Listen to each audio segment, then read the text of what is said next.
What is going on, y'all? My name is John, and this is Facemask Fantasy, bringing you new fantasy content every day right here on this channel. So if you have not subscribed already, please hit that button. And before I get into it, I just got to let y'all know that we are rolling out live streams. We have a live stream every Sunday at 10 a.m. to go over start-sit questions pre-kickoff, and we have a stream every Tuesday at 6:30 p.m. to go over everything that happened in last week's games and to go over waiver options before the waiver deadline early Wednesday morning. So tune in with us every Sunday and every Tuesday throughout the season, and hopefully we can help you win your fantasy leagues. But without further ado, let's get into some fantasy talk. And most of you know by now that the Saints acquired running back Mark Ingram from the Texans a few days ago. He spent his first 8 years of his career in New Orleans before a 2-year stint in Baltimore, followed by a 1-year deal with the Texans last offseason. And Ingram had been the lead ball carrier for this Texans offense all season, but he hadn't been doing very much with it, averaging a frankly pitiful 3.2 yards per carry average this season with just 1 touchdown. Now, we've already done a video on what this means for the Saints offense, but now we need to talk about the Houston Texans offense, particularly their running backs. No, not David Johnson, who, despite being less effective than even Mark Ingram, should carry most of the work moving forward. No, not Philip Lindsay, who's been the least productive back of the committee outside of the 1 TD pass he caught from Tyrod Taylor in week 1, since both Johnson and Lindsay have both struggled. I think there's one guy here who could see some increased usage moving forward, and that guy is Scottie Phillips. The Texans signed running back Scottie Phillips on April 25th, 2020 out of Ole Miss as an undrafted free agent. From 2018 to 2019, Phillips posted a career-long stat line of 278 rushes for 1,470 yards and 17 touchdowns on the ground, with 18 receptions for 182 yards and 3 receiving touchdowns through the air. Prior to his 2 years spent at Ole Miss, he had previously spent 2016 and 2017 at Jones County Junior College in Mississippi.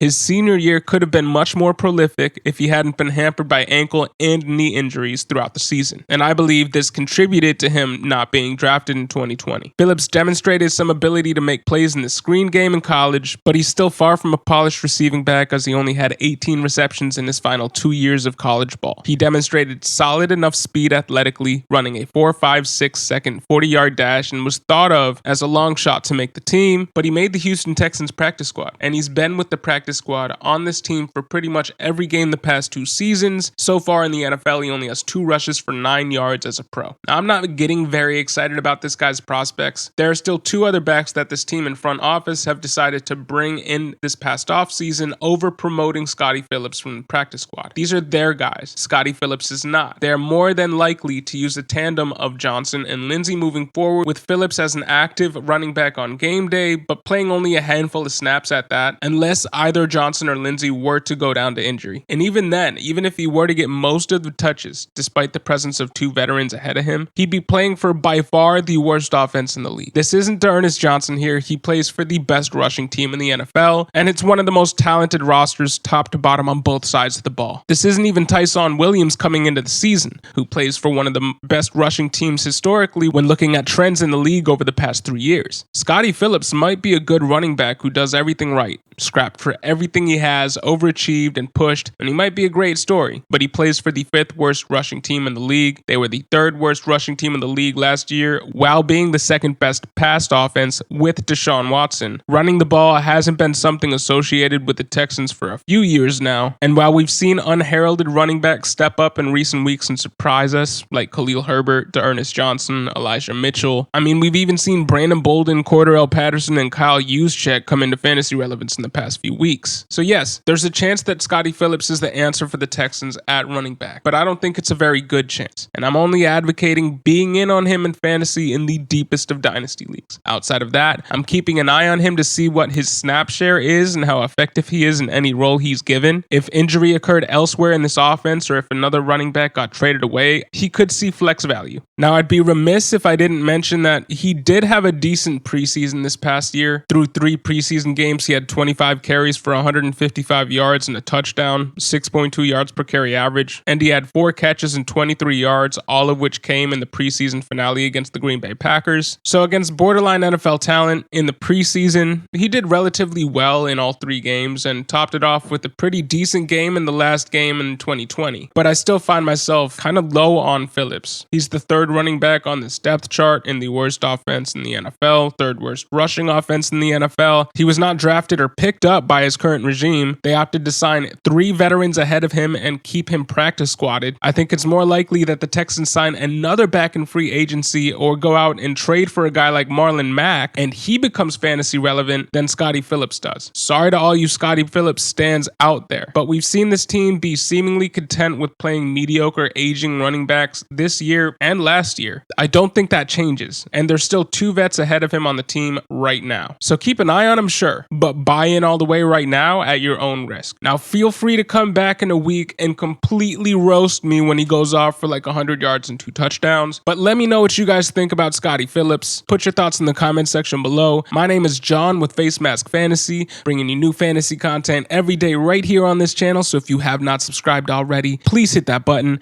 Thank you for listening and have a great day.